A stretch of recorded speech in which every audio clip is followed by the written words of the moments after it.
ఒక safety officer కి portable and container toilets ని మెయింటైన్ చేసే రెస్పాన్సిబిలిటీస్ ఏ విధంగా ఉంటాయి ఈ వీడియోలో మనం తెలుసుకుందాము.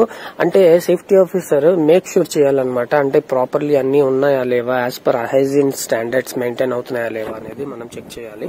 సో మీరు ఇక్కడ చూస్తున్నారు కదా, వీటిని పోర్టబుల్ టాయిలెట్స్ అంటారు. పోర్టబుల్ మీన్స్ మనం ఎక్కడికైనా ఈజీగా క్యారీ చేయొచ్చు అనమాట. అంటే సైట్ పెద్దదైనప్పుడు మనం వర్క్ చేస్తూ మూవ్మెంట్ అవుతుంటాం అనమాట, ఒక ప్లేస్ నుంచి ఇంకో ప్లేస్. సో అలాంటప్పుడు ఈ టాయిలెట్స్ ని కూడా మనం ఈజీగా క్యారీ చేయొచ్చు. మీరు ఇక్కడ చూస్తున్నారు కదా, ఇది పోర్టబుల్ టాయిలెట్. మీరు గమనించారో లేదో, బయట సైనేజెస్ అవన్నీ పేస్ట్ చేసాం సో దట్ మనకి ఈజీలీ అండర్స్టాండ్ అవుతుంది అది ఏ టాయిలెట్ అనేది. అదేవిధంగా మీరు ఇక్కడ చూస్తున్నారు కదా, ఇది కంటైనర్ టాయిలెట్ అనమాట. మ్యాన్ పవర్ ఎక్కువ ఉంటే మాత్రం మనం కంటైనర్ టాయిలెట్ ని యూజ్ చేయొచ్చు. అది కూడా ఒకే ప్లేస్ లో స్టాండర్డ్ గా వర్క్ చేయాలంటే కంటైనర్ టాయిలెట్ ని ప్రిఫర్ చేయొచ్చు. మీరు ఇక్కడ చూడొచ్చు, డీహైడ్రేట్ అయ్యామా లేదా అనేది మన యూరిన్ కరెంట్ నుంచి మనం తెలుసుకోవచ్చు. అందులో ఉన్నటువంటి ప్యానల్ బోర్డ్స్, స్విచ్చెస్, వీటన్నిటికీ కలర్ కోడ్ చేస్తాం యాజ్ పర్ అరామ్కో స్టాండర్డ్స్ అనమాట.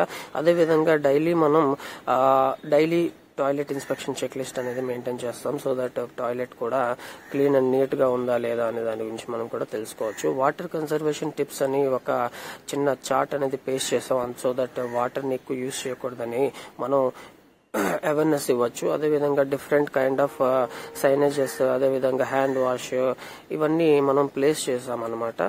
సో ఇవన్నీ మనం ఉన్నాయా లేవా అనేది జస్ట్ క్రాస్ చెక్ చేయాలి యాజ్ పర్ సేఫ్టీ ఆఫీసర్ అనమాట. సైట్ లో మెయింటైన్ చేస్తున్నారా లేదా, టాయిలెట్స్ అనేవి హైజీన్ గా ఉన్నాయా లేవా అనేది చెక్ చేయాలి.